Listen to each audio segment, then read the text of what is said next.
Hi, everybody, and welcome to the Trailer Park Prophet Show. My name is Daniel Gray. I am your host today for Hump Day with the Prophet, broadcasting live on Blog Talk Radio from beautiful downtown Crestone, Colorado. Thank you very much for being here. I certainly appreciate it. I hope you realize that.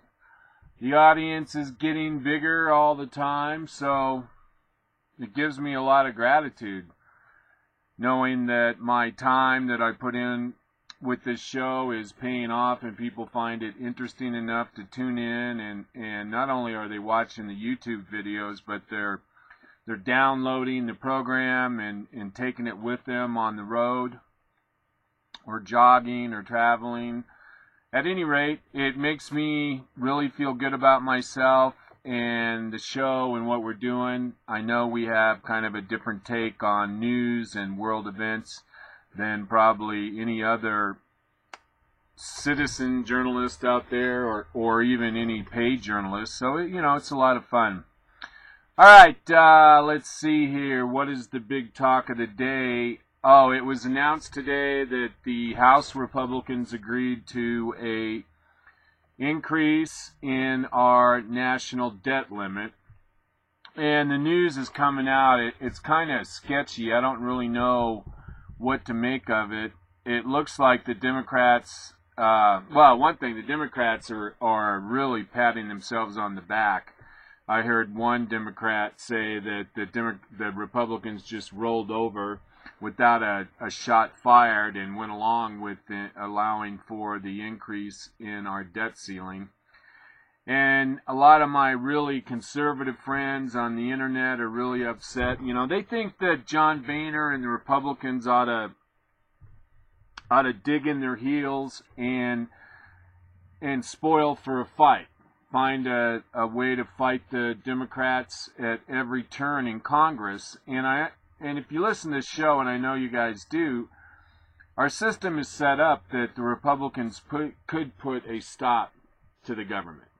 There's no question that they have that ability. I mean, just by mere fact that the Republicans control the House of Representatives means that our system's set up that it's really easy to block legislation or to stop the government to take care of an issue that a lot of people feel is really important, and that is that we're overspending in this country, and at some point in time we're going to have inflation, and inflation is nothing more than a tax on the people, because it makes their money worth less, and then the money the government has to pay back for all this deficit spending costs the government less to pay back, so there's more money to pay in the future. It's a weird, sort of odd dance, but we're going down that road. But my real conservative friends, they're all worked up because they want to see the Republicans fight at every juncture. Anytime there's a place that the Republicans can fight bad fiscal or monetary policy, they should do that. And I have mixed feelings. I would like to see more pushback against the progressive socialist movement in President Obama, but I'm afraid what happens is that in this instant, had the Republican Congress decided to put some caveats on the debt ceiling raise bill, that it would have turned out to be a battle that would have been interpreted in disfavor of the Republicans. And this close to an election in November, I'm sure the Republican idea was that, we don't need this battle. We had this battle before Christmas, and we've had it over the last few years. Every time we got to raise the debt ceiling, the press portrays it as either you want to give bread and cookies and medicine to babies, or you don't. So no matter what you do, if it would have been a good opportunity to use the debt ceiling to get something from this administration, but this administration, President Obama knows that he gets whatever the hell he wants. And if you if you were to decide to go against raising our debt ceiling again, the press would have portrayed it, Obama would have portrayed it as being insensitive and cruel and pulling medicine and food out of babies' mouths. And I'm sure the Republicans felt that would just backfire, that it wasn't worth the body count. I mean, basically, that's what it comes down to. And I have mixed feelings. I think the raising the debt ceiling the way we have is I guess the only thing you can take from this that is good is that it looks like our deficit spending for this year, this fiscal year, is going to be below $700 billion. And remember, the first year with President Obama, we deficit spent $1.8 trillion. So if you look at it in terms of what we were spending 5 years ago, we're doing a lot better under Obama. Now remember, the last Bush year, the deficit was a record at $450 billion. But over the whole Bush administration, the average amount of money that was added to the national debt was roughly $240 billion. $240 billion average under Obama. Oh no, $240 billion average under Bush. And under Obama, it's been right at $1 trillion a year. I think that would be his average, $1 trillion. Probably about $1.2 trillion. So you can see the difference in deficit spending is quite remarkable. And the worry, of course, is that by borrowing money, by the Fed printing digitally $85 billion a month and basically giving the money away to bankers that invest money in the stock market. And I heard today that the amount of money that the Federal Reserve has created is around $4 trillion. Now, I don't know if that's true. I mean, the story is that the Fed doesn't open up their books, in which case it could be a lot more. But we know the Fed is creating $85 billion a month. And my friend said yesterday that I thought was kind of interesting, that all of this deficit spending is just merely replacing dollars that were in the economy before the 2008 financial collapse. Because of the financial collapse, obviously a lot of wealth just kind of vanished. It vanished in real estate, it vanished in retirement plans, in the value of our houses, and all of this QE3, all of this deficit spending by Obama is just merely replacing those dollars. That was an example or an explanation for which basically is Keynesian economics, that you can spin yourself out of a depression or a recession. You decide. I report, you decide. All right, I want to do several things today. We're actually going to deal with a little bit with Malcolm X. I have his ballot or bullet speech loaded up, and I heard this young woman talking about this speech by Malcolm X. And she's a young lady. We're going to try and find some information about her. She's actually challenging a Republican Congress member in a primary during this 2014 election cycle. So she's a Republican. She's a mulatto. She's half black, half white, conservative, and she's going to run against a establishment Republican, a rhino. And she was on Glenn Beck this morning, and I meant to get her name, but he never said it. He may have said it in the beginning of the interview, but at any rate, I'll figure out who she is. But I'm kind of excited, and to have black conservatives running for office, because I have a feeling that if we can't get more black people to understand that Democratic policies are hurting their race, then there's probably no hope for our republic. We need black conservatives. We need black Latinos more than anything in the world to stand up and say, you know what? This PC victim world that we've been living under the last 20 years, a product of the progressive socialist statist movement, it ain't working for my people. That's what we need. More black people coming out and saying, look, it's just not working. And so I was excited to hear that a black conservative woman is challenging a rhino Republican. I'm like, yay! I'm so excited. I'll get that name for you. We'll find out who this person is. Here's we'll start off here. I want to get to a few stories here real quick, and then we're going to dive into the Ballot or the Bullet by Malcolm X. Let's see. The first thing, I thought this was interesting. Did you know this? Of course, you know the Olympics are going on in Sochi. Thank God there hasn't been any events, except for, I guess, some of the accommodations aren't very nice. Though the Republicans, the Russians quickly denied that. But I'm looking at a picture here of Russian President Vladimir Putin. He looks like he's wearing a snow outfit, red and white, really nice. And he's in the snow with two big dogs. And the Times, I don't know which Times, probably the New York Times, just named Russian President Vladimir Putin has been named the third most admired person in the world behind Microsoft founder Bill Gates and U.S. President Barack Obama. Yes, sir.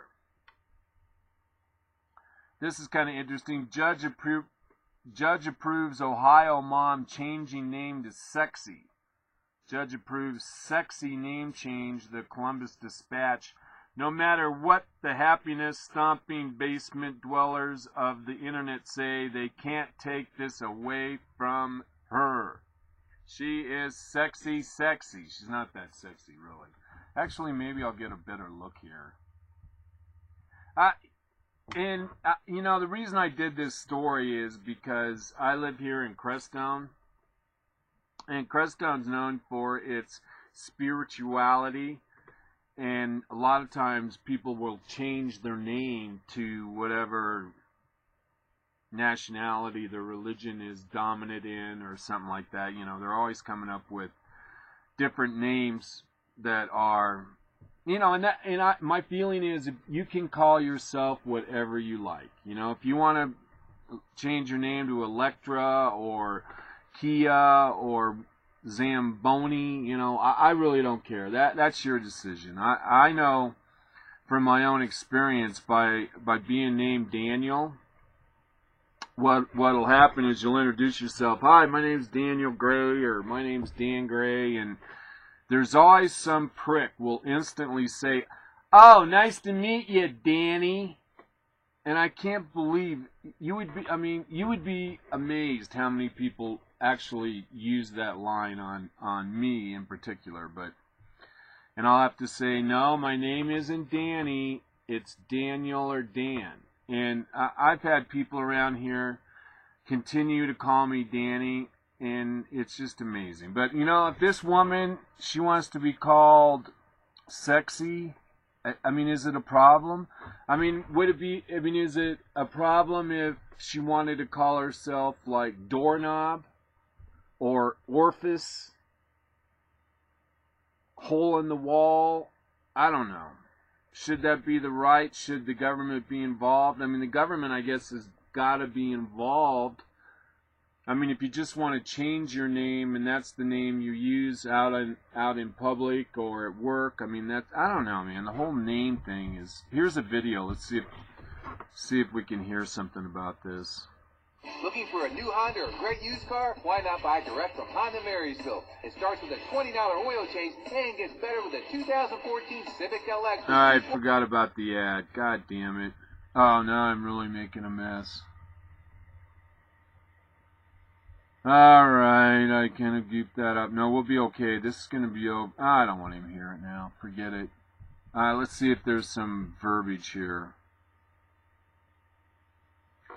Yeah, let's see. Sexy Renee Crabtree got her new name in court yesterday during the briefest of hearings before Licking County Probate Judge Robert Hover. Oh, wait a minute. You know what? My dog's barking at me. I got to get her a bone. I'll tell you what. Hang on just a second. Let's go ahead and let's go to the Malcolm X speech and listen to this. Again, you know, this was right before Malcolm X got killed. This would have been in 1965, 1960. No, this speech, the Ballet and the Bullet, was on April 1964. And the next year, Malcolm X was killed by whoever but crazy Muslims. All right, here we go. Malcolm X. Oh, and this of course is in honor of Black History Month. I'm still a Muslim. That is, my religion is still Islam.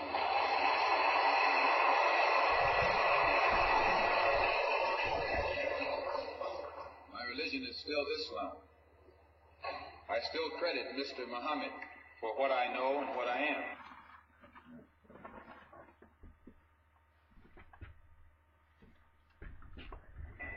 He's the one who opened my eyes.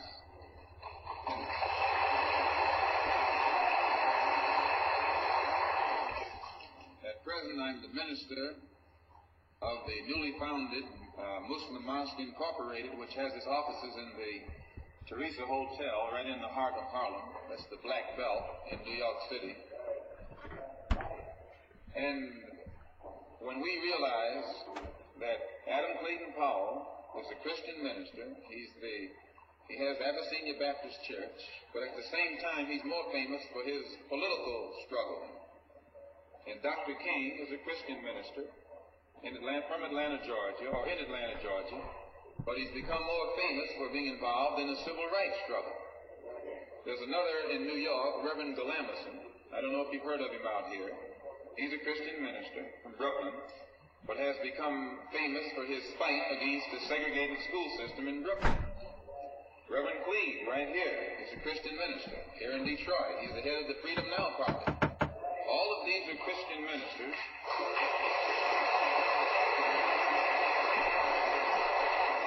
All of these are Christian ministers, but they don't come to us as Christian ministers. They come to us as fighters in some other category. I'm a Muslim minister. The same as they are Christian ministers, I'm a Muslim minister. And I don't believe in fighting today in any one front, but on all fronts.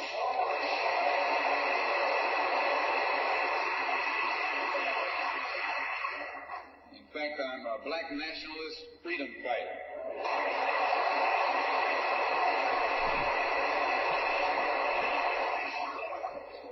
Islam is my religion, but I believe my religion is my personal business.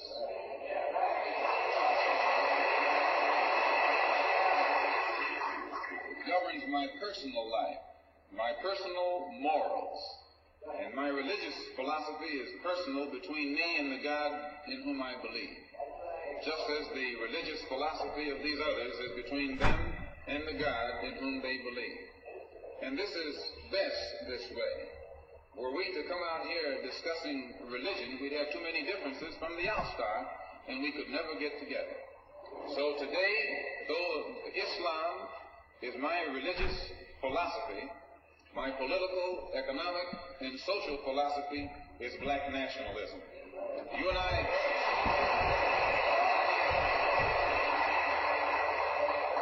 As I say, if we bring up religion, we'll have differences, we'll have arguments, we'll never be able to get together.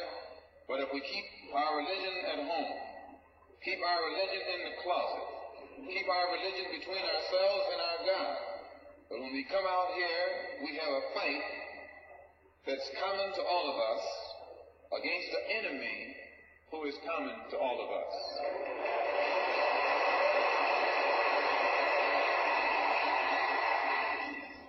The political philosophy of black nationalism only means that the black man should control the politics and the politicians in his own community.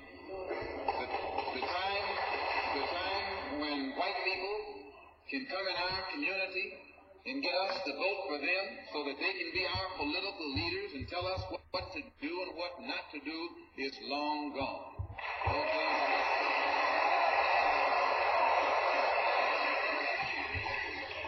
By the same token, the time when that same white man, knowing that your eyes are too far open, can send another Negro into the community, get you and me to support him so he can use him to lead us astray, those days are long gone.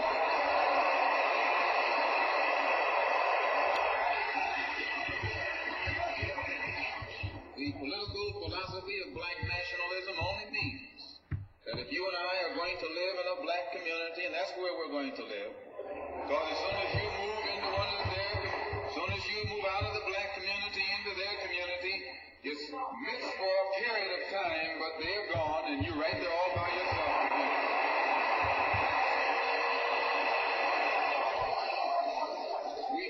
We must understand the politics of our community, and we must know what politics is supposed to produce. We must know what part politics play in our lives.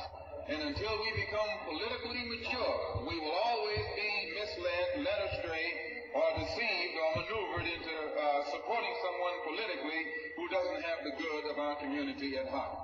So the political philosophy of black nationalism only means that we will have to carry on a political program of re-education to open our people's eyes, make us become more politically conscious, politically mature. And then we will, whenever we get ready to cast our ballot, that ballot will be cast for a man of the community who has the good of the community at heart. And the economic philosophy of black nationalism only means that we should own and operate and control the economy of our community. You can't open up a black store in a white community. White man won't even patronize you. And he's not wrong. He got sense enough to look out for himself. And you who don't have sense enough to look out for yourself.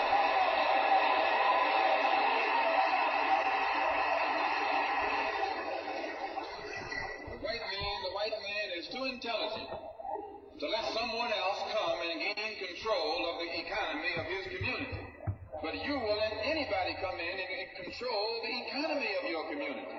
Control the housing, control the education, control the jobs, control the businesses under the pretext that you want to integrate. No, you're out of your mind.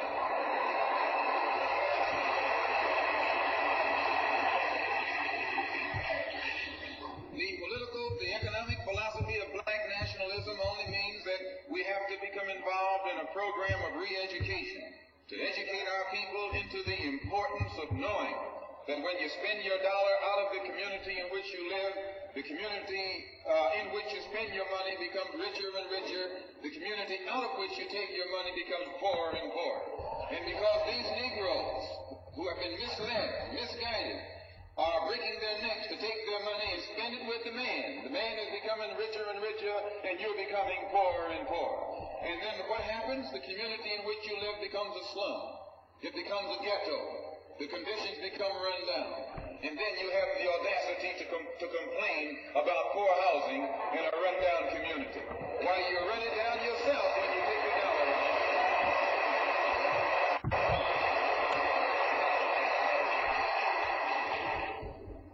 And you and I are in a double trap, because not only do we lose by taking our money someplace else and spending it, when we try and spend it in our own community, we're trapped because we haven't had sense enough to set up stores and control the businesses of our community. The man who's controlling the stores in our community is a man who doesn't look like we do. He's a man who doesn't even live in the community.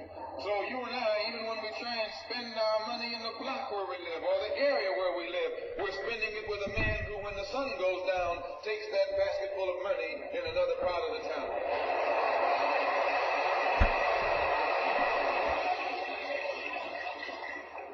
So we're trapped, double trapped, triple trapped. Anywhere we go, we find that we're trapped. And every kind of solution that someone comes up with is just another trap. But the political and economic philosophy of black nationalism, the economic philosophy of black nationalism shows our people the importance of setting up these little stores and developing them and expanding them into larger operations.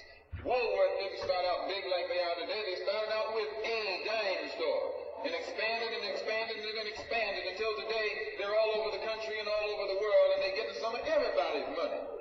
Now this, what you and I in General Motors, the same way, didn't start out like it is. It started out just a little rat race type operation, and it expanded until today is where it is right now. And you and I have to make a start. And the best place to start is right in the community where we live.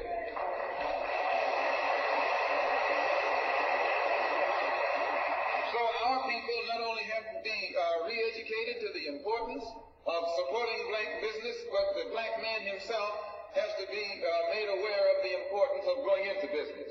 And once you and I go into business, we own and operate at least the businesses in our community. What we will be doing is developing a situation wherein we will actually be able to create employment for the people in the community. And once you can create some employment in the community where you live, it will eliminate the necessity of you and me having to act ignorantly and disgracefully, boycotting and picketing some cracker someplace else, trying to beg him for a job.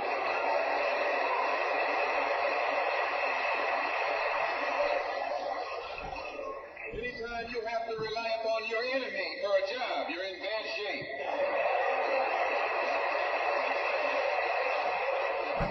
He is your enemy. Anything, you wouldn't be in this country if some enemy hadn't kidnapped you and brought you here.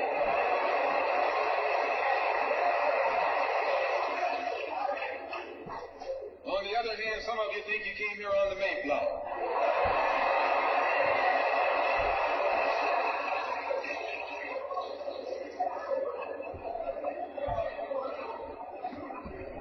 So as you can see, brothers and sisters, today, this afternoon, it's not our intention to discuss religion. We're going to forget religion. If we bring up religion, we'll be in an argument. And the best way to keep away from arguments and differences, as I said earlier, put your religion at home, in the closet. Keep it between you and your God.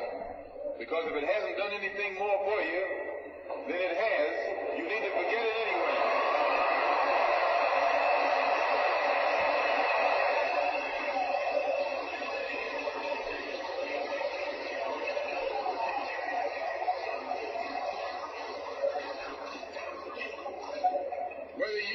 Whether you are a Christian or a Muslim or a nationalist, we all have the same problem. They don't hang you because you're a Baptist, they hang you because you're black.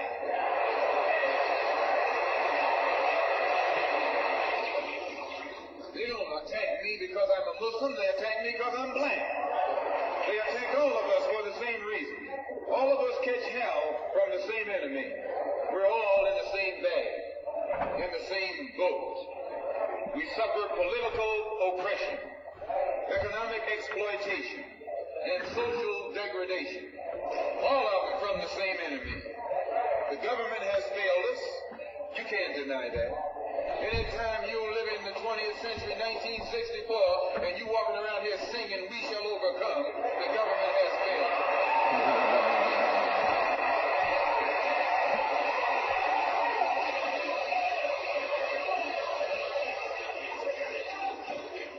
This is part of what's wrong with you. You do too much singing.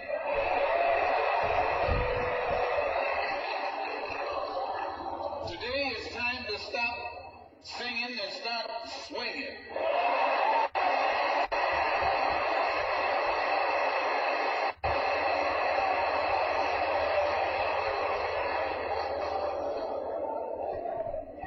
You can't sing up on freedom, but you can swing up on some freedom.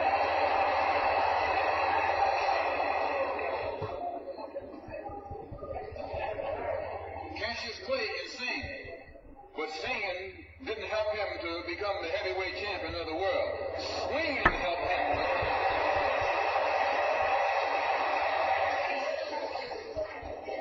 So this government has failed us. The government itself has failed us. and the white liberals who have been posing as our friends have failed us. And once we see that all these other sources to which we've turned have failed, we stop turning to them and turn to ourselves. We need a self-help program. Do it yourself philosophy. Do it right now philosophy. It's already too late philosophy.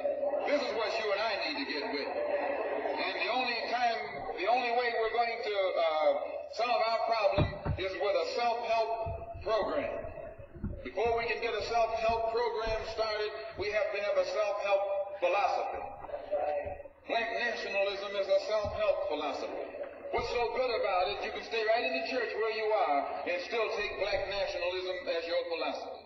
You can stay in any kind of civic organization that you belong to and still take black nationalism as your philosophy. You can be an atheist and still take black nationalism as your philosophy. This is a philosophy that eliminates the necessity for division and argument. Because if you're black, you should be thinking black. And if you're black and you're not thinking black at this late date, well, I'm sorry for you.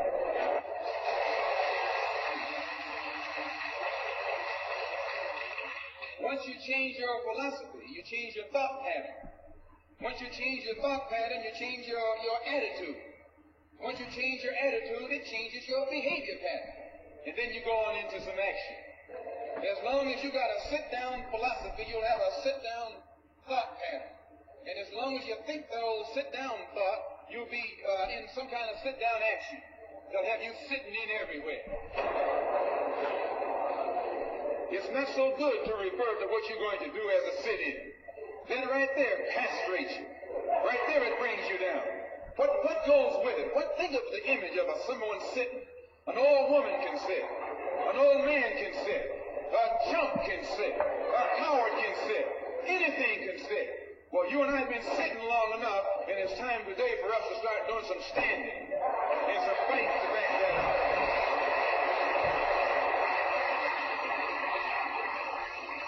When we look at other parts of this earth upon which we live, we find that black, brown, red, and yellow people in Africa and Asia are getting their independence. They're not getting it by singing, "We shall overcome." No, they're getting it through nationalism. It is nationalism that brought about the independence of the people in Asia. Every nation in Asia gained its independence through the philosophy of nationalism. Every nation on the African continent that has gotten its independence brought it about through the philosophy of nationalism. And it will take black nationalism that to bring about the freedom of 22 million Afro-Americans here in this country where we have suffered colonialism for the past 400 years.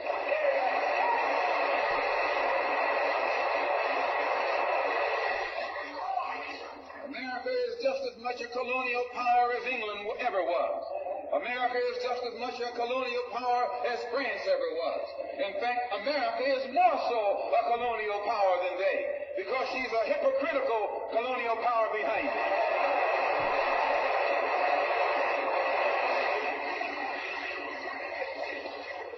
What do you call second-class citizenship? Why, that's colonization. Second-class citizenship is nothing but 20th century slavery. How are you going to tell me you're a second-class citizen? They don't have second-class citizenship in any other government on this earth. They just have slaves and people who are free. Well, this country is a hypocrite. They try and make you think they set you free by calling you a second-class citizen. No, you're nothing but a 20th century slave.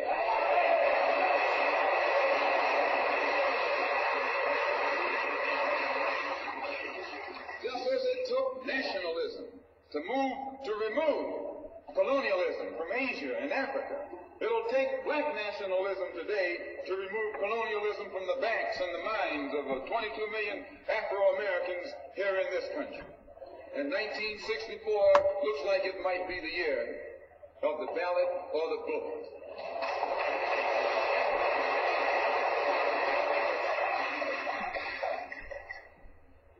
Why does it look like it might be the year of the ballot or the bullet? Because Negroes have listened to the trickery and the lies and the false promises of the white man now for too long. And they're fed up. They've become disenchanted. They've become disillusioned. They've become dissatisfied. And all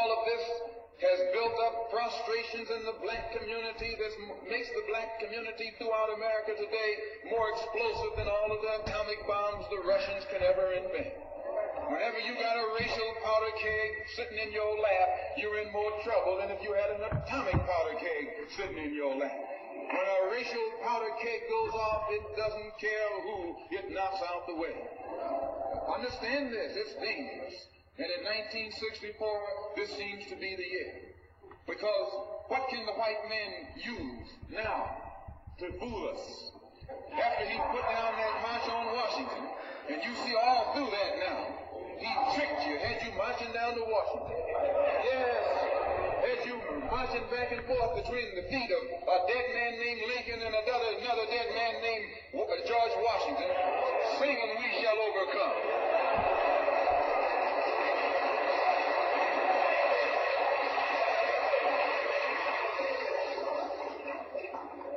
He made a chump out of it. He made a fool out of it.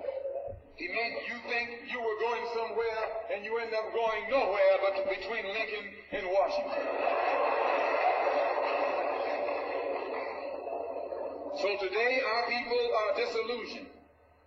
They've become disenchanted. They've become dissatisfied.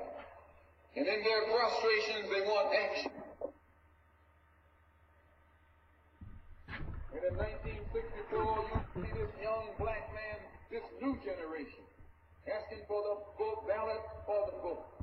That old Uncle Tom action is outdated. The young generation don't want to hear anything about the odds are against us. What do we care about odds?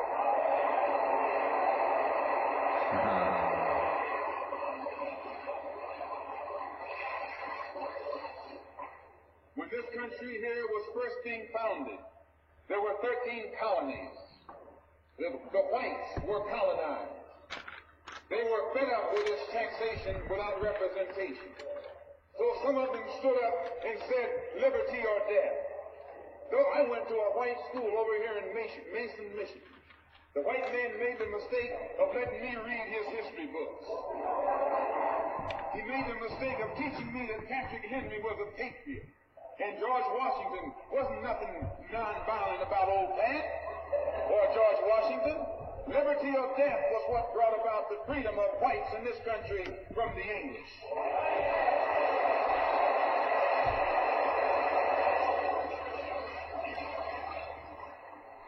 They didn't care about the odds while they faced the wrath of the entire British Empire. And in those days, they used to say that the British Empire was so vast and so powerful when the sun would never set on it. This is how big it was. Yet these 13 little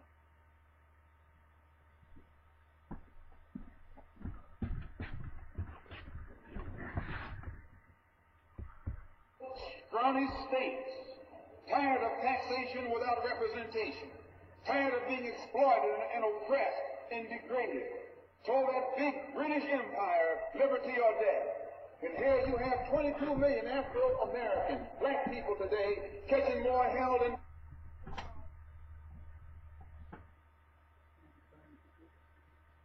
Patrick Henry ever saw.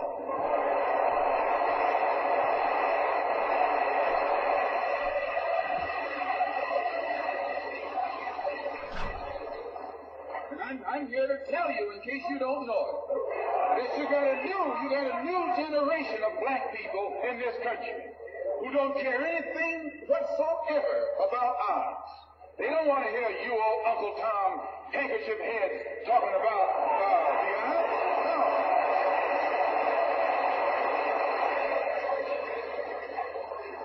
This is a new generation. If they're going to draft these young black men and send them over to Korea or South Vietnam to face 800 million Chinese,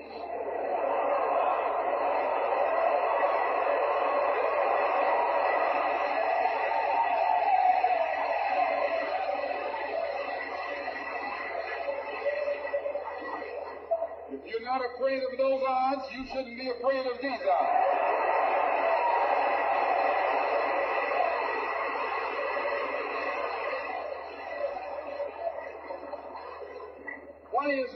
Why does this loom to be such an explosive political year? Because this is the year of politics. This is the year when all of the white politicians are going to come into the Negro community. You never see them until election time. You can't find them until election time. They're going to come in with false promises. And as they make these false promises, they're going to feed our frustrations. And this will only serve to make matters worse. I'm no politician. I'm not even a student of politics. I'm not a Republican, nor a Democrat, nor an American, and got sense enough to know it.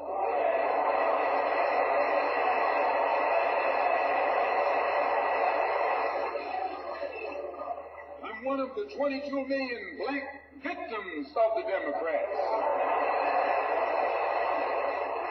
One of the 22 million black victims of the Republicans, and one of the 22 million black victims of Americanism.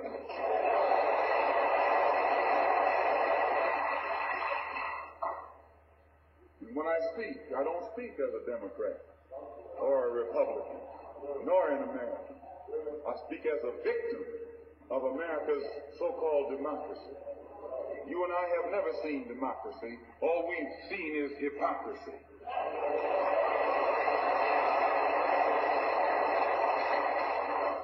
When we open our eyes today and look around America, we see America not through the eyes of someone who has enjoyed the fruits of Americanism. We see America through the eyes of someone who has been the victim of Americanism. We don't see any American dream. We've experienced only the American nightmare. We haven't benefited from America's democracy. We've only suffered from America's hypocrisy. And the generation that's coming up now can see it. And I'm not afraid to say it. If you go to jail, so what? If you're black, you were born in jail.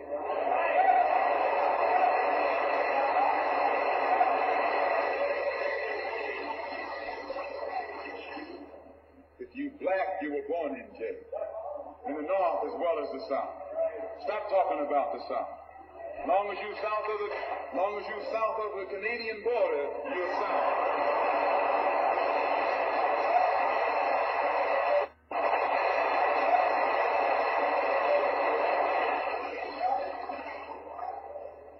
Don't call Governor Wallace a Dixie governor.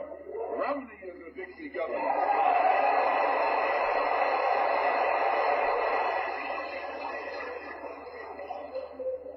22 million black victims of Americanism are waking up, and they're gaining a new political consciousness, becoming politically mature. And as they develop this political maturity, they're able to see the recent trends in these political elections. They see that the whites are so evenly divided that every time they vote, the race is so close, they have to go back and count the votes all over again. And which means that any block, any minority that has a block of votes that stick together is in a strategic position. Either way you go, that's who gets it. You're in a position to determine who go to the White House and who stay in the doghouse. You're the one who has that power. You can keep Johnson in Washington, D.C., or you can send him back to his Texas cotton patch.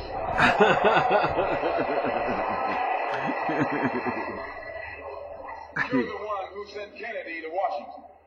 You're the one who put the present Democratic administration in Washington, D.C. The whites were evenly divided. It was the fact that you threw 80% of your votes behind the Democrats that put the Democrats in the White House.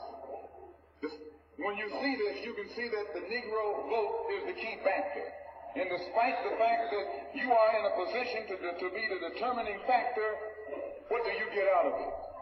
The Democrats have been in Washington, D.C. only because of the Negro vote. They've been down there 4 years. And all other legislation they wanted to bring up, they brought it up and gotten it out of the way, and now they bring up you. And now they bring up you.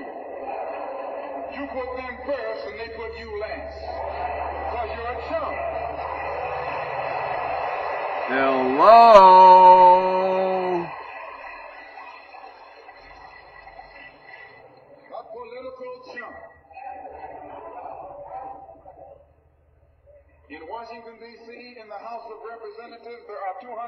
who are Democrats. Only 177 are Republicans. In the Senate, there are 67 Democrats. Only 33 are Republicans. The party that you backed controls 2/3 of the House of Representatives and the Senate, and still they can't keep their promise to you because you're a chump. That's right. You're a chump. Anytime you throw your weight behind a political party that controls 2/3 of the government, and that party can't keep the promise that it made to you during election time, and you're dumb enough to walk around continuing to identify yourself with that party, you're not only a chump, but you're a traitor to your race. Exactly. Exactly. And the Democratic Party hasn't done jack for blacks. Try and pass the buck to the Dixiecrats. Now, back during the days when you were blind, deaf, and dumb, ignorant, politically immature, naturally you went along with that. But today, as your eyes come open and you develop political maturity, you're able to see and think for yourself. And you can see that a Dixiecrat is nothing but a Democrat in disguise. You look at the structure of the government that controls this country. It's controlled by 16 senatorial committees and 20 congressional committees. Of the 16 senatorial committees that run the government, 10 of them are in the hands of Southern segregationists.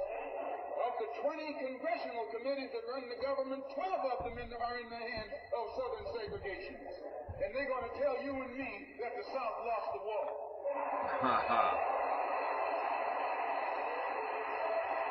Remember, this is 1964.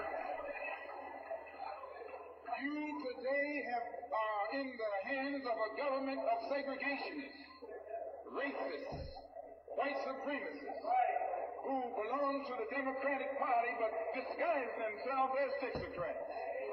Dixiecrat is nothing but a Democrat. Whoever runs the Democrats is also the father of the Dixiecrats. And the father of all of them is sitting in the White House.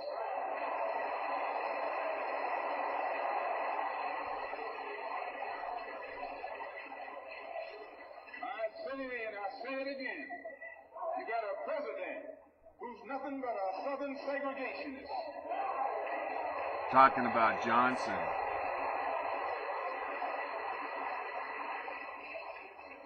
From the state of Texas. They'll lynch you in Texas as quick as they'll lynch you in Mississippi. Only in Texas they lynch you with a Texas accent. In Mississippi they lynch you with a Mississippi accent. Ay. The first thing the cracker does when he comes in power, he takes all the Negro leaders and invites them for a coffee. To show that he's all right. And those Uncle Toms can't pass up the coffee.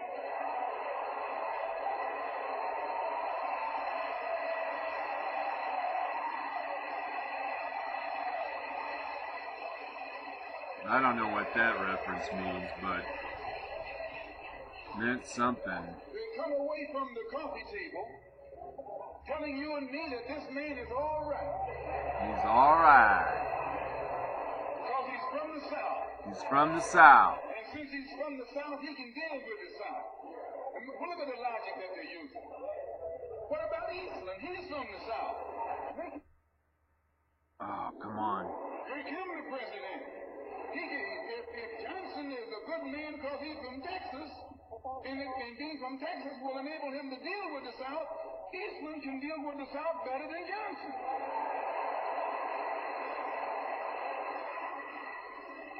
Oh, I say, you've been misled. You've been had. You've been took.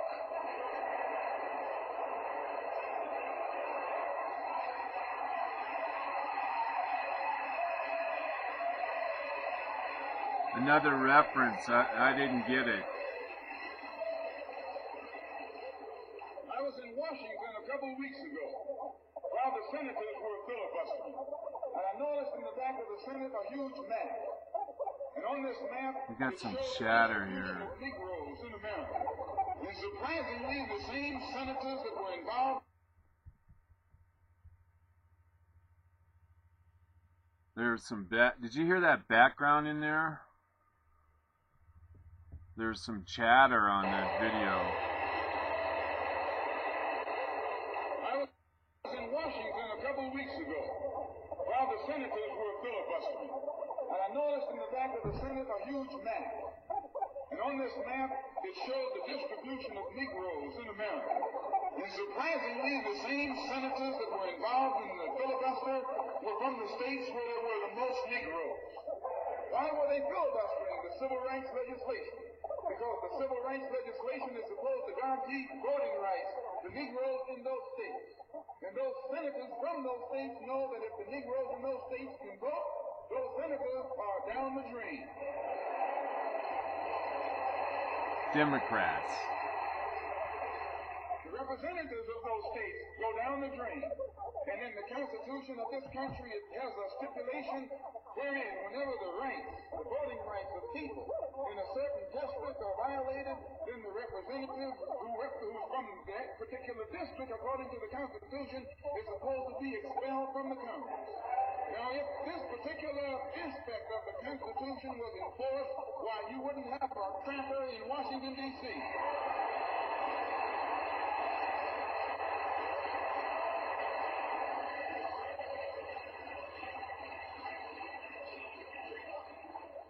What would happen? When you expel the Dixiecrat, you're expelling the Democrat. When you destroy the power of the Dixiecrat, you're destroying the power of the Democratic Party.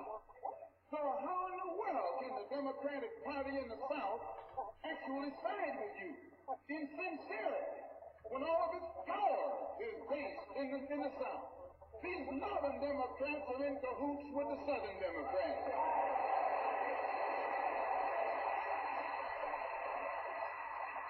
They're playing a giant con game, a political con game. You know how it goes. One of them comes to you and they claim he's for you. And he's in cahoots with the other one that's not for you. Why? Because neither one of them is for you. But they got to make you go with one of them or the other. So this is a con game. And this is what they've been doing with you and me all these years. First thing Johnson got off the plane when he became president. He asked, where's Dickie? You know who Dickie is? Dickie is Southern cracker Richard Russell. Look here. Yes. Lyndon B. Johnson's best friend is the one who is ahead, who's heading the forces that are filibustering civil rights legislation. You tell me how in the hell is he going to be Johnson's best friend? Exactly. Exactly. You gotta know the history. It's so important. His friend and your friend too. No, that man is too tricky. Especially if his friend is still old Dickie. Ha ha. Ha ha.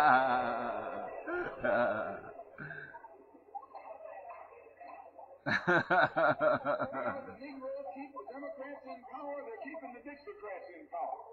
This is true. A vote for a Democrat is nothing but a vote for a Dixiecrat. I know you don't like me saying that. I'm not the kind of person who come here to say what you like. I'm going to tell you the truth whether you like it or not. Yeah, baby.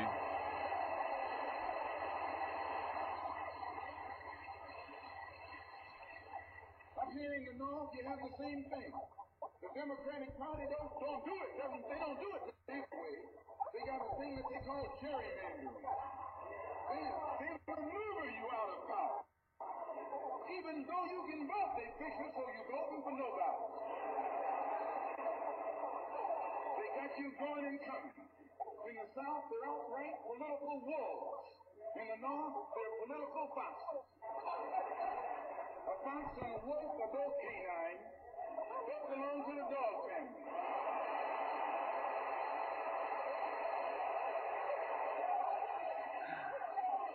Now, you take your choice. You want to choose a northern dog or a southern dog? Because either dog you choose, I guarantee you, you'll still be in the doghouse. This is why I say it's the ballot or the bullet. It's liberty or it's death. It's freedom for everybody or freedom for nobody.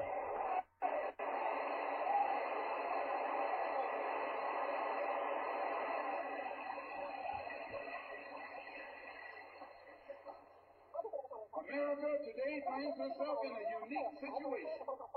Historically, revolutions are bloody. Oh, yes, they are. They have never had a bloodless revolution or a nonviolent revolution. That don't happen even in Hollywood.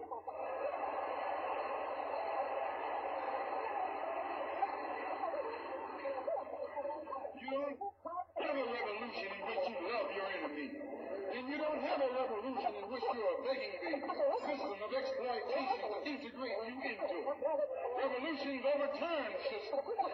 Revolutions destroy systems. A revolution is bloody. But America is in a unique position.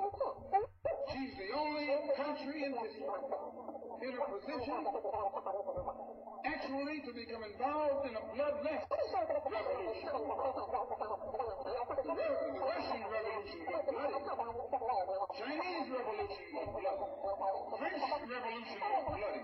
Cuban Revolution was bloody. And there was nothing more bloody than the American Revolution. But today, this country can become involved in a revolution that won't take bloodshed. All she's got to do is give the black man in this country everything he's due. Everything.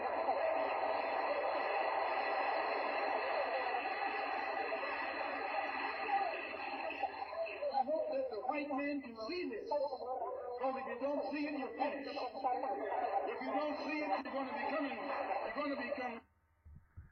All right, we're going to cut off. Violating the UN Charter because of its mistreatment of the human rights of Jews in Russia. Now you tell me, how can the plight of everybody on this earth reach the halls of the United Nations when you have 22 million Afro-Americans whose churches are being bombed? Whose little girls are being murdered? Whose leaders are being shot down in broad daylight? Now you tell me why the leaders of this struggle have never taken.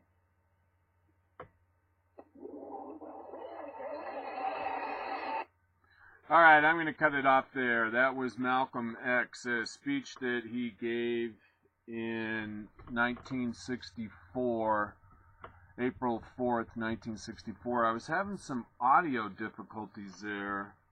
I wanted to hear the whole speech, and there was some kind of a sound that was going on underneath this YouTube video. I'm not really sure what that was, but maybe that's enough. We'll just call it good there. A lot to talk about. Nice to spend all that time listening. I would like to hear the last little bit of it, though. Maybe what I'll do, I wonder, maybe just this little stop and a refresh. I did want to listen to the whole thing. I've actually listened to this speech before. Here we go. Churches are being bombed. Whose little girls are being murdered. Whose leaders are being shot down in broad daylight. Now you tell me why the leaders of this struggle have never taken.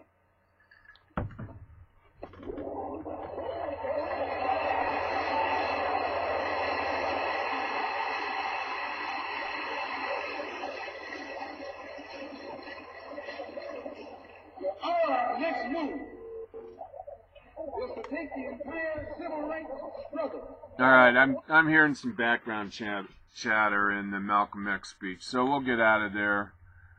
I did want to touch on a few points, and that is just how relevant this Malcolm X speech from 1964 is today. And we've chronicled on the Trailer Park Prophet Show over and over and over again about the plight of the black man, the black family, the black race, the black unemployment rate, how major cities where blacks are the majority, like Detroit, Cleveland, I don't know about New York, but Chicago. At any rate, anywhere there are a lot of concentration of black people, they tend to have almost uniformly a really bad economic community. And there's a lot of social fabric decay within the black community. I mean, as we speak, and we've talked about the unemployment rate of young black males from 18 to 30, something like that, is 88% unemployment rate. And that's a recipe for disaster. And all of this during a half black, half white administration. What the media call the first black president. And yet, blacks in the United States are doing worse under the Obama economy than they are the Bush economy. How can that be? Blacks supported President Obama overwhelmingly. Something like 90%, 94%. That's an insane number. That's an insane number. All right? And yet, black communities, they didn't get any of the stimulus money. I mean, their governments got bailed out. Primarily the union retirement plans and unions got bailed out through the stimulus money, the $1 trillion plus stimulus bill that President Obama got passed in 2009 that was supposed to pull our economy out of the recession. And granted, technically we are out of a recession, and a recession is 3 consecutive quarters of zero domestic product growth. 3 quarters. Oh, hey, here's breaking news. Utah legislators move to kill NSA data center. Oh my God. In case you don't know, the NSA, that's the National Security Administration. Those are the people that do a lot of spying. At any rate, they're building this brand new, huge facility in Utah. I mean, it's one of the biggest buildings I've ever seen in my life. But it's being built to house computer equipment. And what does the NSA do?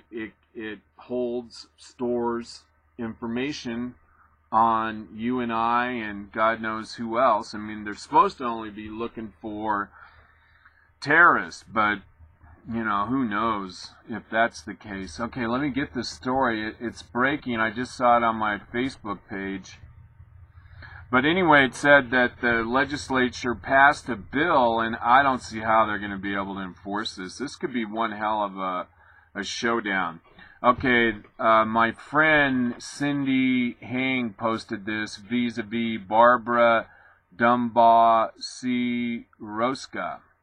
And headline here is, and I guess they're asking a question, can Utah shut down the new NSA data center by turning off the water?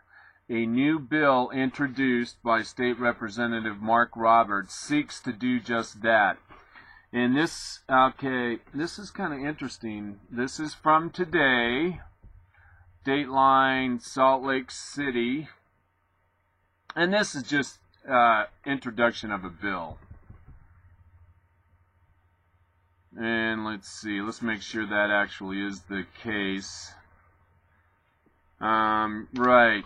Legislation drafted by a transpartisan, I've never seen that word before, coalition organized by the 10th Amendment Center, TAC, 10th Amendment Center, and the Bill of Rights Defense Committee, BORDC, called Off Now Coalition. The Utah Fourth Amendment Protection Act would expressly prohibit state material support, participation, and assistance to by any federal agency that collects electronic date or metadata without a search warrant. that particularly describes the person, place, and thing to be searched or seized. Alright, I can tell you right now this isn't going anywhere. Without a question, the mass surveillance and data collection by the Utah Data Center is a delicate and important matter, says Roberts, who said, but for me, the language of the Fourth Amendment is clear. It simply protects us against unreasonable and unwarranted searches or seizures of our persons, private residences, and property, documents and information, and personal and private belongings. This legislation preserves those rights to the people.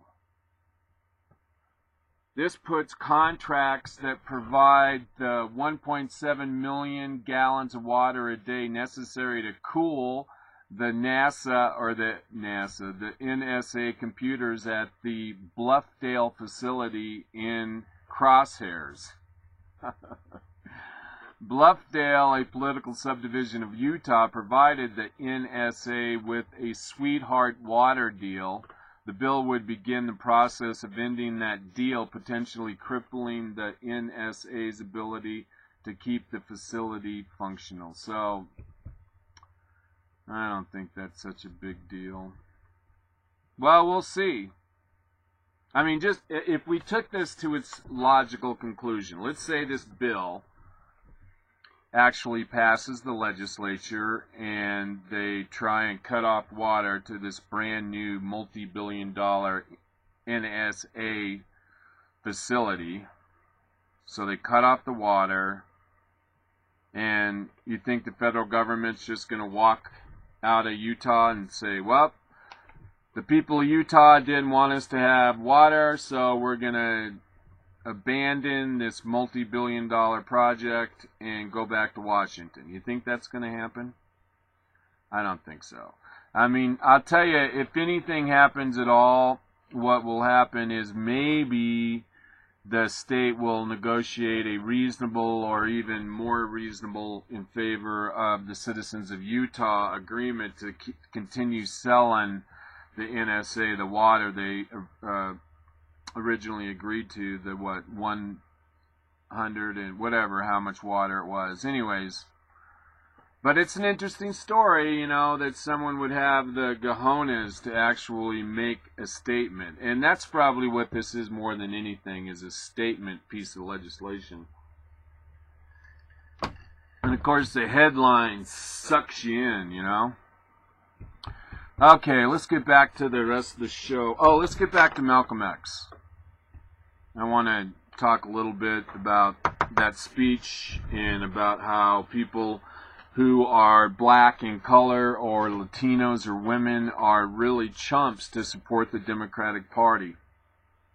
And that's coming from a black man. So, at least for some out there, you get the idea that the Democratic Party has been the party of racism back in the 40s, 50s, 60s, and 70s. But now, remember, the blacks are on the government plantation, not for their labor, but for their vote. That's how I see it today.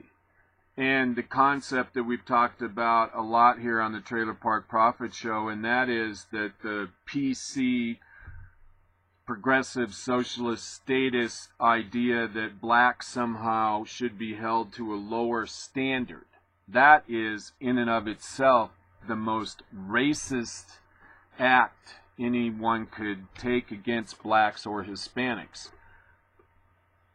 The act of lower expectations, because then you literally put them in a class, a victim's class, just as you would a slave. So in a free society, like Malcolm X was talking about, you're either free or you're a slave.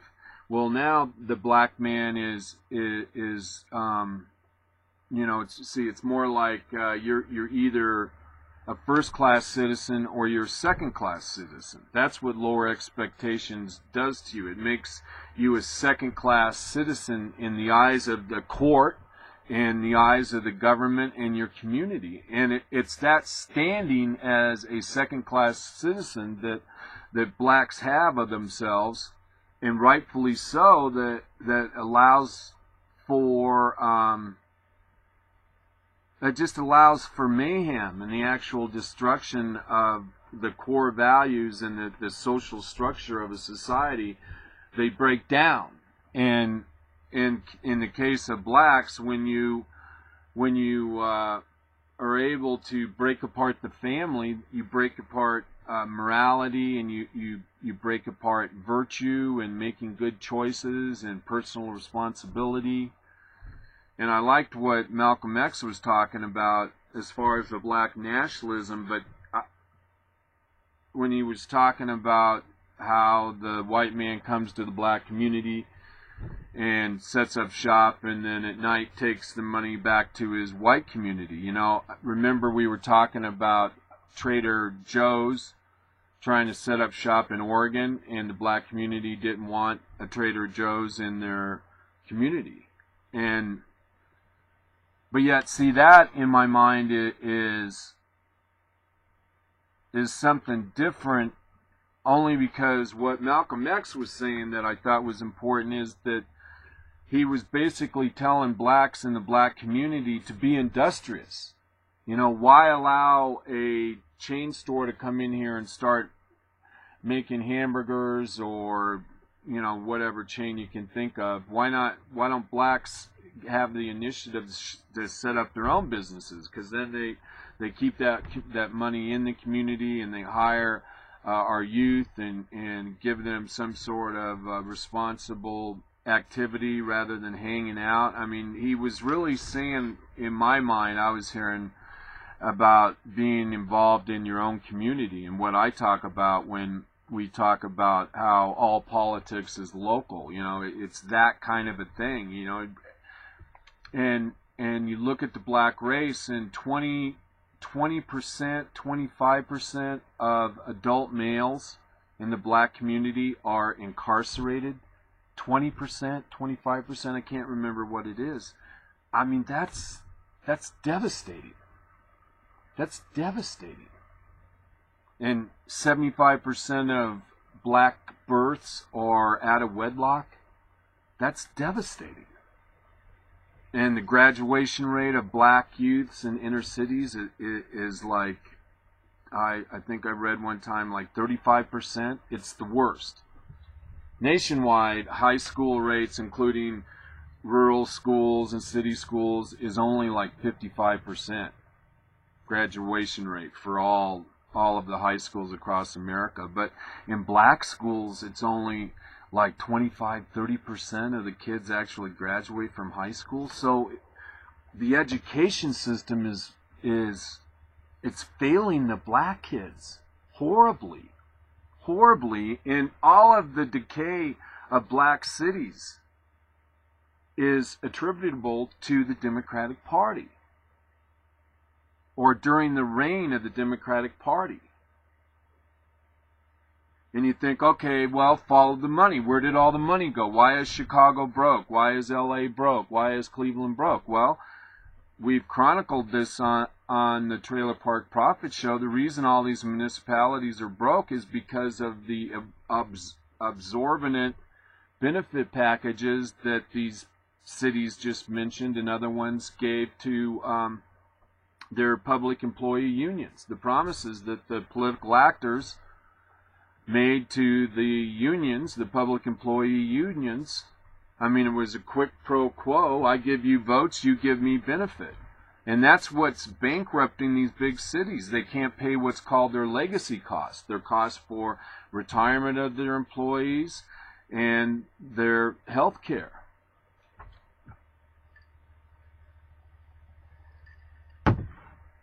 And then what happens? I mean, the public employees get their retirement, and they move out of town, sell their house. I mean, the whole democratic model for how to run a big city has proven to be a complete disaster. I mean, Detroit, and we've talked about this before, but block after block, I mean, square blocks almost sections, square sections of city in Detroit, suburbs in Detroit are vacant. They're wastelands. I mean, that's scary. And so Malcolm X was right. But what I'm telling you now, the new racism is lower expectations. And that, I was looking for this story. I meant to do it on Friday, and we got shut down on Friday. But I was going to do this story about how blacks, a lot of blacks, inner city blacks, I mean, they really hate white people in a real bad way. And it's not reported. And I was reading this real in-depth article. Uh-oh. Hang on, we may have some problems. I'm on the air. It sometimes I gotta run to my control panel here at Blog Talk Radio. Continue.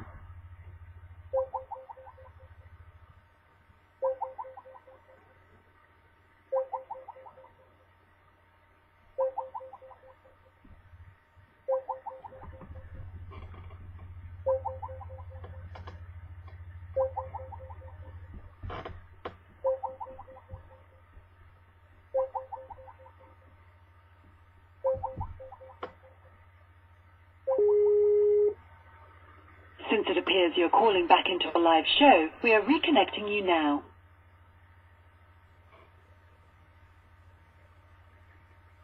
Alright, looks like I'm back on the air.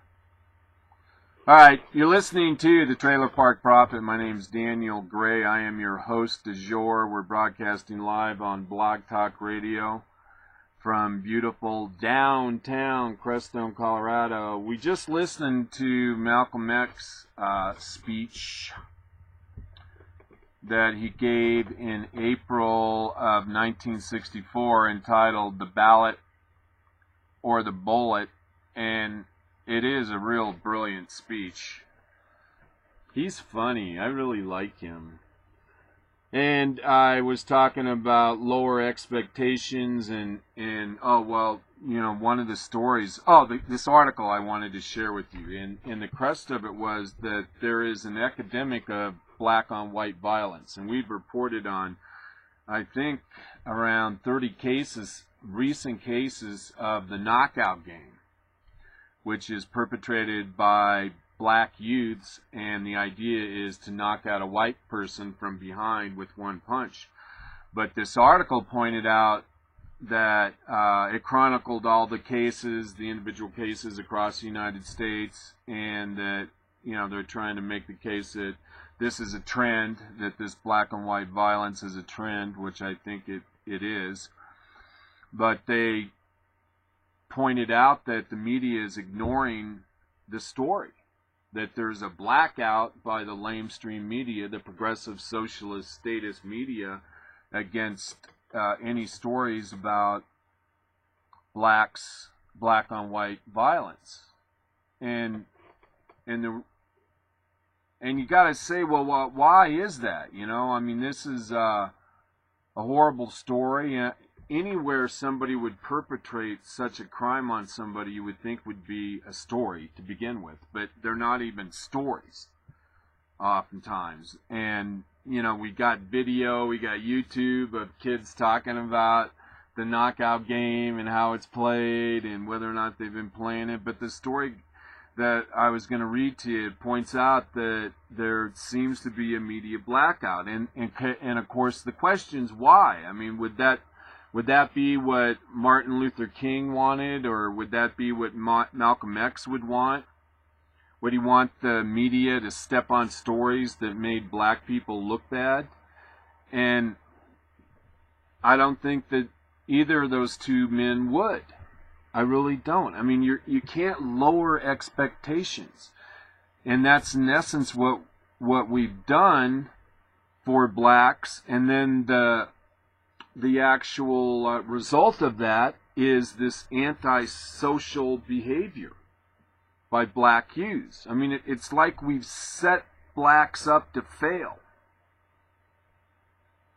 And politically correct standards would elicit that we're supposed to ignore it in the honor of being politically correct. We're supposed to ignore bad behavior by people who have minority status. So if 10 angry lesbians want to urinate at the park in front of the 4th of July festivities, they should be welcome to do so. Where, you know, if they were Tea Partiers, well, of course, they would never do that. But blacks are quoted into certain schools, colleges and whatnot. And I remember when they started doing quotas into medical school and law school, and I go, wow. I mean, this isn't a kid. This is when I was a kid. This is back in the 70s. And, you know, this is a big deal, you know, affirmative action programs, you know, making the playing ground level for minorities because of historical wrongs or whatever.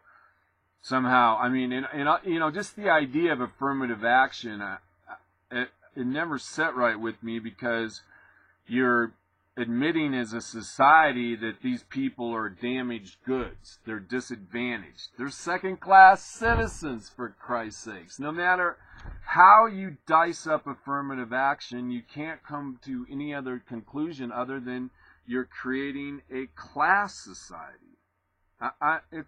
Even in the 70s, you know, and then I thought to myself, okay, so these people, these minorities get into medical school. Now, when I show up at some medical office, and, you know, in 5-10 years, and the person happens to be black, I got to at least run the notion through my head, I wonder if they are doctors just because of affirmative action.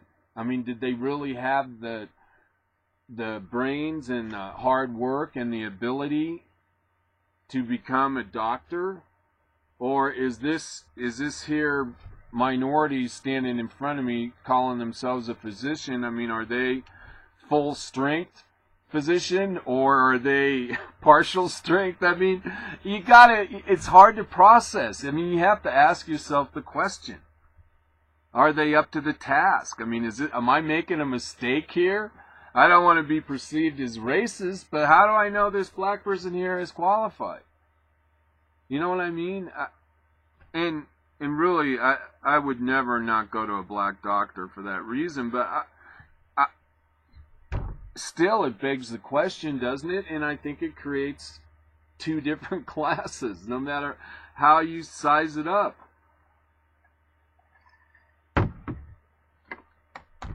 And I like that line from Malcolm X's speech, Ballet or the Bullet. He said, freedom for everybody or freedom for nobody. Kind of a call to action.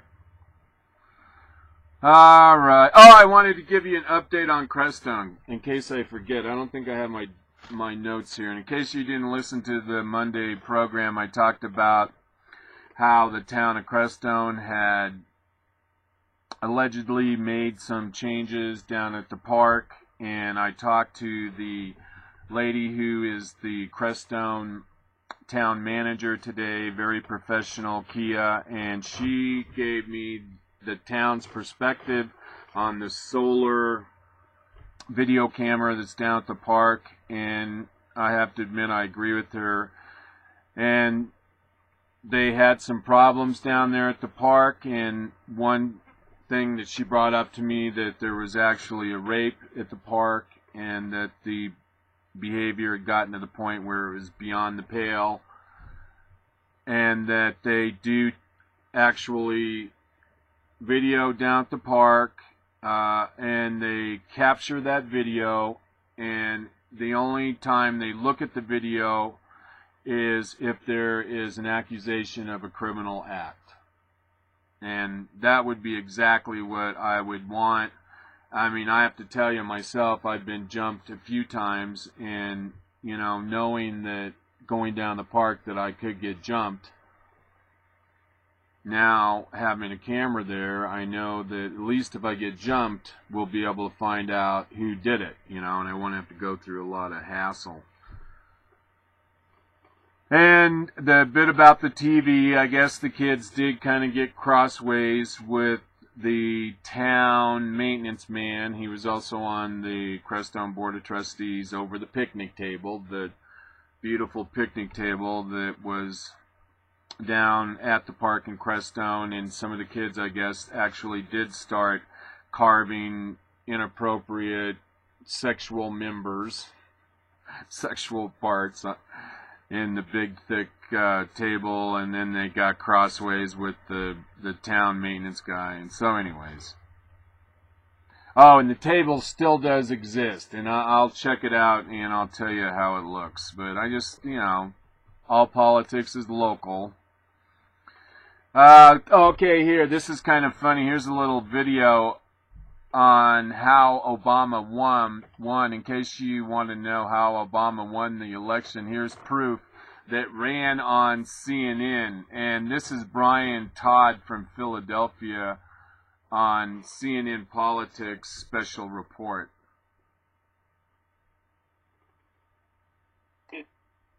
Join us after voting here.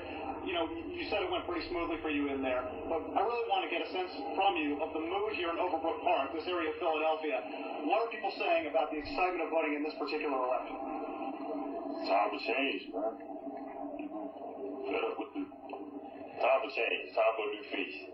And were they really galvanized to try to get out here and vote? And were they talking a lot in the neighborhood about just the excitement of the day building up? Yeah, long lines out here since 7 this morning. And you came out and saw the long line. You decided to come back. Yeah, I decided to come back and vote a couple times. I think that's against the law, but it's okay. Yeah. All right. Well, thanks, Ron, very much. I mean, the guy admits on camera that he voted a couple times for Obama. In case you couldn't tell, this gentleman was a young black guy. Got in line, voted a couple times. Philadelphia. Oh no, there's no voter fraud. Oh, wait a minute, maybe we got a call. By the way, if you want to call into the Trailer Park Profit Show, you can do so. I've missed a couple callers, I'm sorry. Just dial 641-716-8506. Again, if you want to talk to the Trailer Park Profit, you can do so by dialing 646-716-8506. You too can talk to the Prophet. Okay. Oh, this is kind of funny. Let's see, how are we doing on time? We got 30 minutes. I think we got plenty of time. All right. This is on Kane TV. I want to dig into this a little bit. This is just kind of funny. I mean, the Obamacare rollout is, it's like I don't even know how to describe it. It's a train wreck, but it's like a slow train wreck. And I got this from Herman Cain's website, Best of Cain. And he says, don't these people coordinate anything? This Saturday, February 15th, has been designated National Youth Enrollment Day. The goal, of course, is to get the millennials, the young people, the invincibles, the 26-year-old children to enroll in the quagmire known as Obamacare. The push will boost more than 200 events nationwide, all designed to shore up the ACA's disastrous young-old ratio. United Way is partnering with the Young Invincibles. I'll never donate to United Way again. Get Covered America, the American Cancer Society, and others to promote National Youth Enrollment Day, Saturday, February 15th. United Ways from Passaic County, New Jersey, to Salina, Kansas, to Ventura, California, are engaging their United Way emerging leaders and student United Way groups to spread the word and help young people enroll. United Way knows the Americans are more financially secure and have greater peace of mind when they are covered with health insurance. Health insurance enables folks to access the care they need when they need it, and it protects them from personal bankruptcy in the event of serious injury or illness. You know, it is interesting. I can't remember who keeps talking about this. I think it's Rush Limbaugh, about how much value Americans put into their health insurance. It's really incredible, the psychological comfort and connection to health insurance. I guess it's really a big deal. I know I probably sound kind of silly to say that, but I mean like a really, really, really, really big deal. All right, and going on to this Kane story, healthcare.gov will be out of service for 2.5 days beginning on February 15th. Can you believe that? Right in the middle of their kickoff to try to convince the young people to be there, or convincing young people out there to sign up for Obamacare, their big push, and the website's going to be down. And that's because they don't coordinate anything. Let's see, the healthcare gov will be out of service for 2.5 days beginning February 15th. The last day people can sign up to obtain coverage that begins on March 1. Oh my God. The Centers for Medicaid and Medicare Services announced in a blog on Monday that the Medicare website would be lacking some enrollment functionality, so the Social Security Administration can conduct its annual systems maintenance activities. And see, that's the other thing, man. How creepy. Obamacare is in bed with the IRS. I mean, it's just wrong, you know. I mean, the IRS should be a standalone entity and not be involved with the administration of anything. And most anything they should be involved in is health care. It says the site will be out of order from 3 p.m. on February 15th until 5 a.m. on Tuesday, a period that coincides with the long holiday weekend. Those seeking coverage by March 1 must have signed up online by February 15th. So make note of that, my fellow lovers of liberty. But with the website maintenance, those registering at the last minute won't be able to find out how or find out what plans or subsidies they qualify for. I know. I mean, I don't mean to beat that dog to death, but it is kind of ironic they don't, you know, I mean, if you run in a big outfit and it's involved, I mean, there's a lot of moving parts, and some of those parts are able to affect your overall product, then you dovetail your schedules. You know, that's business administration 101. I mean, if you're going to schedule, I mean, and then on the side of the you know, the Social Security, I mean, if they're going to have the healthcare website shut down, you think they would go look at the calendar for Obamacare and or whatever agencies that may be involved. Unbelievable. All right, I got a birthday message from Senator Ted Cruz. This is the first time Ted Cruz has been on the program. Might be a little ad here.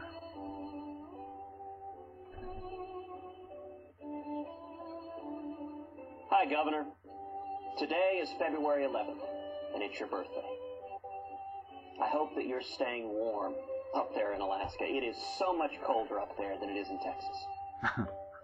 I gotta say, your unwavering courage and commitment to America is inspiring.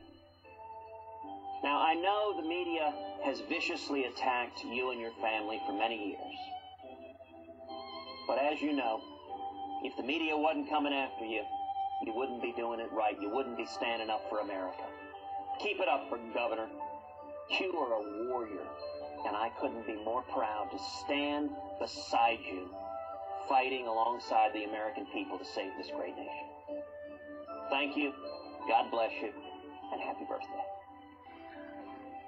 All right, well, that's interesting. I didn't realize it was a birthday wish to Sarah Palin. By the way, I believe today or yesterday was Sarah Palin's 50th birthday.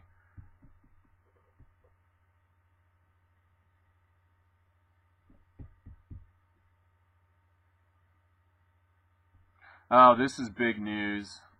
You know, we've been following this story about how Secretary of State John Kerry is trying to reach an agreement with the Palestinians in Israel. And this headline here, this is from yesterday, from Israel Today, says the Palestinian leadership at the weekend again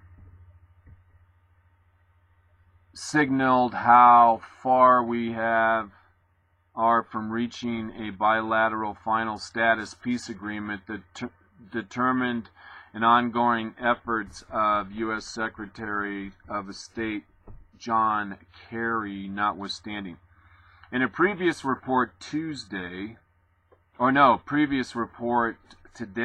I guess that was Tuesday, pointed out how Israelis see control over Jerusalem as the next and most significant stumbling block on the road to peace. Polls over the past decade have consistently shown that overwhelming majority of Israelis I'm having problems with this screen, are opposed to surrendering to the Palestinians the eastern half of their ancient capital, including the old city and its Temple Mount. See, this is a non-secular, I think it's called, secular. At any rate, I mean, this is a demand that will never be met. This is a way to ensure that Israel and the Palestinians will never come to agreement. I mean, why would Israel turn over part of ancient Jerusalem to Palestine, particularly the old city? I mean, unless you could say the old city, I guess, is famous because of Jesus Christ, and the Jews don't believe in Jesus Christ. They think Jesus Christ was just another Jew boy made good. I don't know. But on Saturday, Palestinian leader Mahmoud Abbas reiterated that he would be signing no peace deal with Israel that didn't include explicit Palestinian sovereignty over East Jerusalem.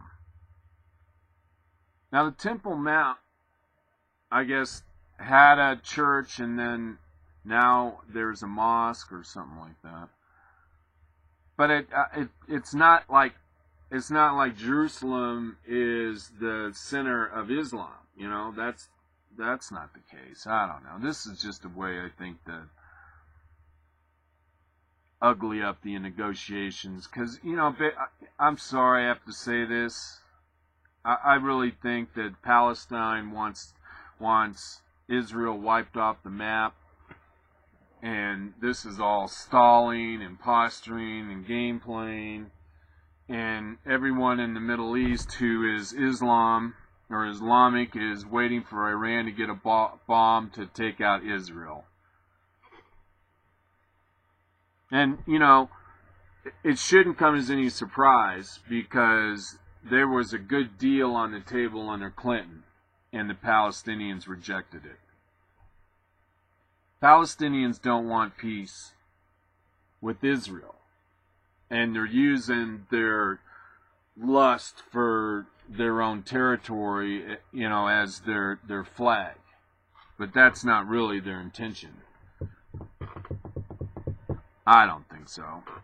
When Kerry returns to the region next Sunday, he will be told that occupied East Jerusalem is the capital of the state of Palestine. That's never going to happen. And without this, there will be no peace between us and Israel. Bethlehem's Maham news agency quoted Abbas as telling visiting Arab officials from Jerusalem, quote, "Unless it is mentioned clearly and marked in big fonts that it is the capital of the state of Palestine, there will be no peace with Israel, and I want them to hear this," he continued. So these discussions are now scuttled, basically, even though we reported on how John Kerry says, remember he said of these negotiations, he said, "I know success when I smell it." I know success when I smell it, said Secretary John Kerry. Oh my God. All right, well, no, I'm trying to see here. I don't have any reaction from Jerusalem just yet. It says here now, this guy here, he has something to say here. PPTA says, Jerusalem was built by Jews, Hebrews. Not once, but twice. Read the Old Testament. It was built way before Islam was even thought of. And remember, Islam started in the 6th century.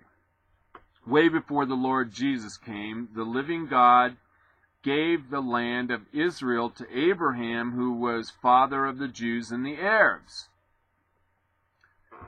It's good to know the history. 700 years after the Lord Jesus came, Islam came on the scene. There never was a Palestine nation or people until after World War I, when the Ottoman Empire was broken up.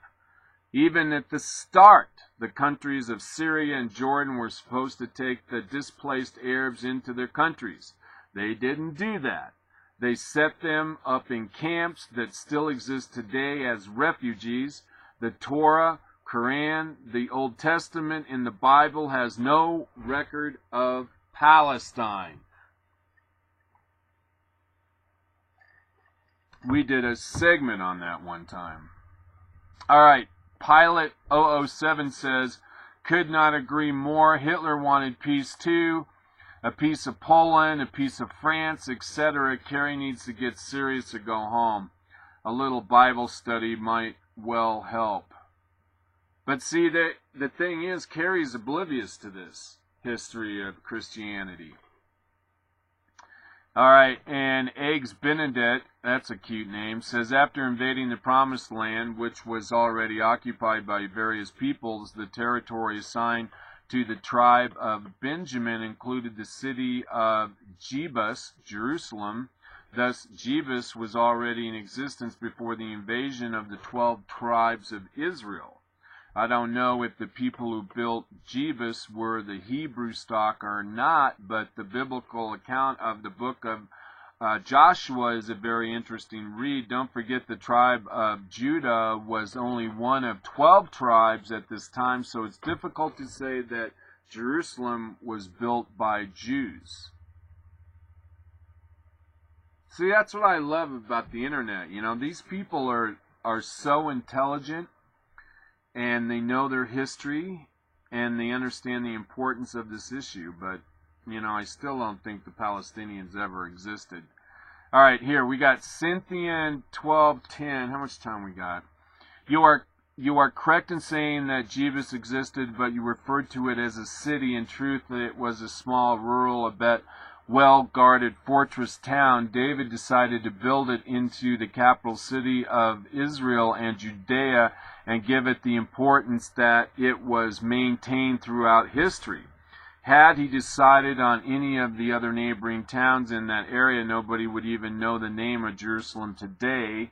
I'm not sure what your reference to the tribe of Judea has to do with anything. David united all the Jews in the region, not a small task, and Jerusalem was built by Jews as the capital of Jews. This took place over 1,000 years before the birth of Christ, almost 1,600 years before the birth of Muhammad, and over 1,700 years before the first Muslim ever set foot in the city. In addition, Jews faced Jerusalem when they pray, and Jerusalem is referenced over 800 times in the Torah.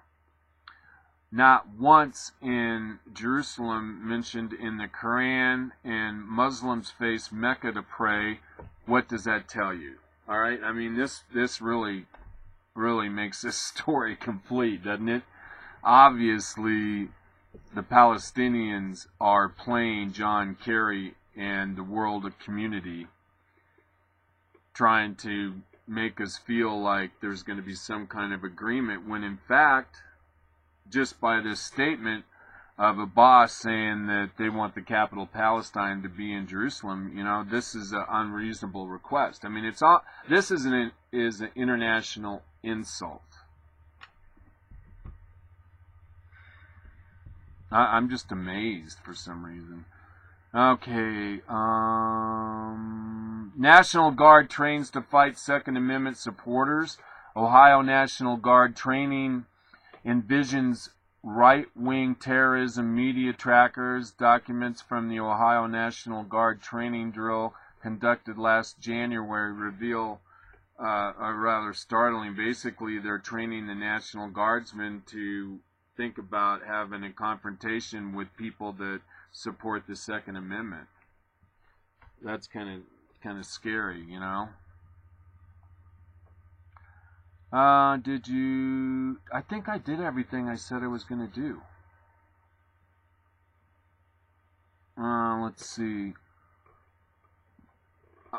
You know, this story is from the Gateway Pundit.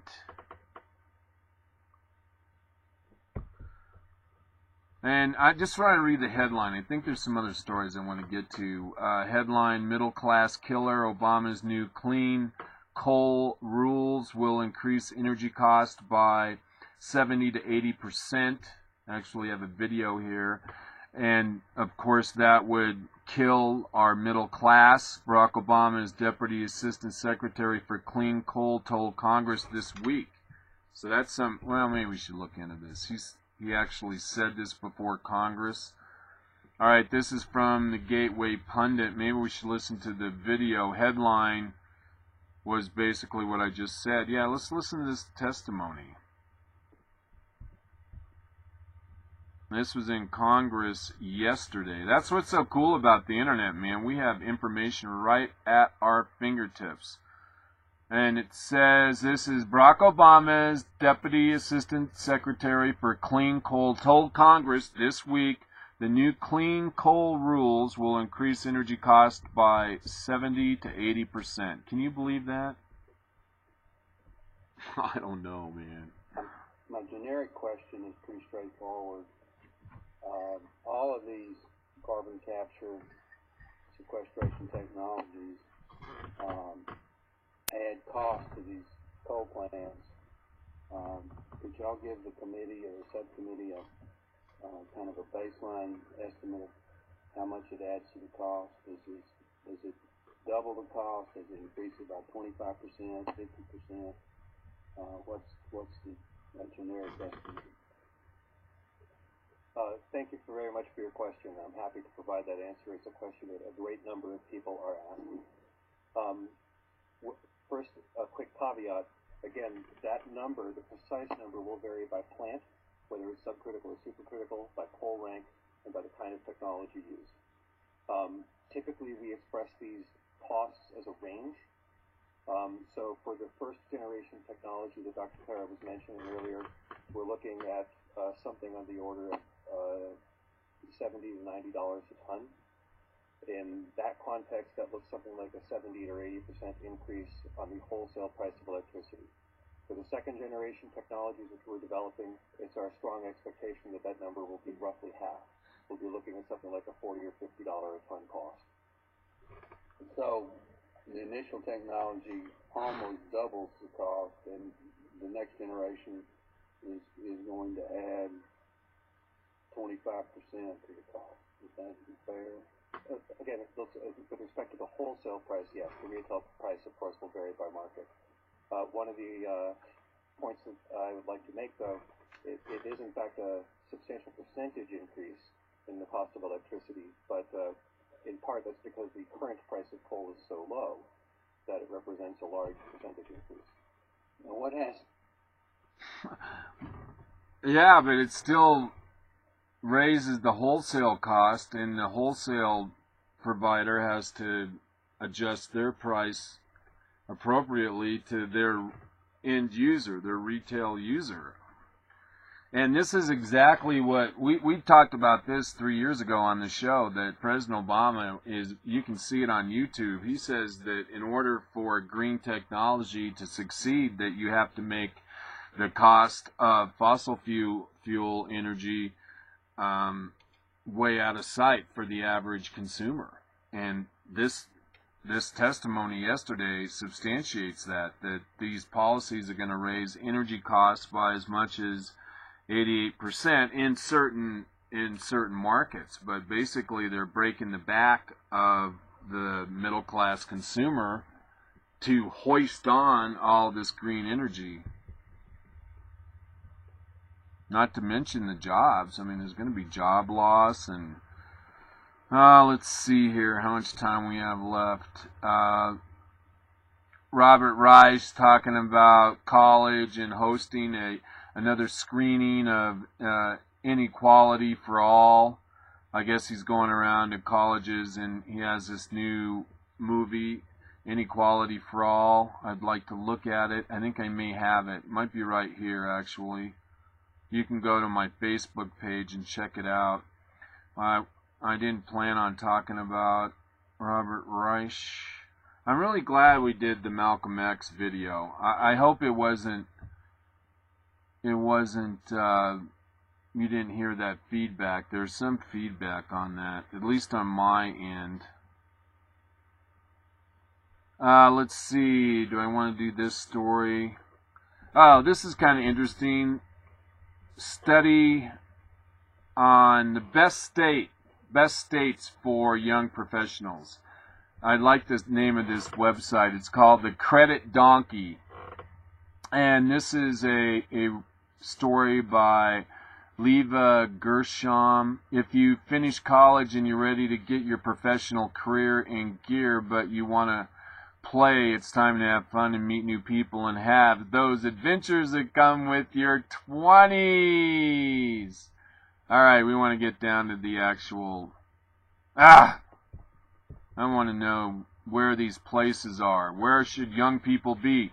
Number 10, best places for young professionals, Wyoming. Number 9, Hawaii. Number 8, Minnesota. Number 7, California.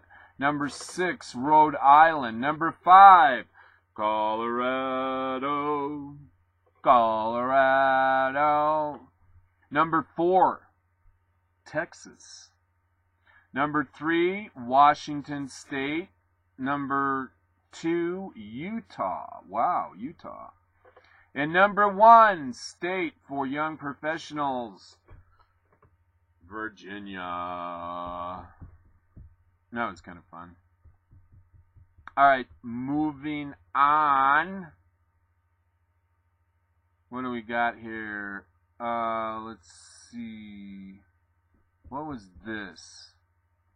After several school shootings, there is a bill in the New York State Assembly that would require every child in public school to have a psychological examination before they could go to school. A psychological evaluation before you can go to school. Isn't that weird? You know, because our public school system is called compulsory, which means by law you have to go to school. But now every kid in school has to get a psychological examination before they go to school. And that is going to be used against these students in the future for being able to have a firearm. The test would be mandatory whether or not a child showed signs of emotional or psychological problems. According to the bill, the results of the test would be attached to the child's health certificate. Weigh in. Would you want your child to go through this testing? I don't think so. Oh, God, this is a hell of a story.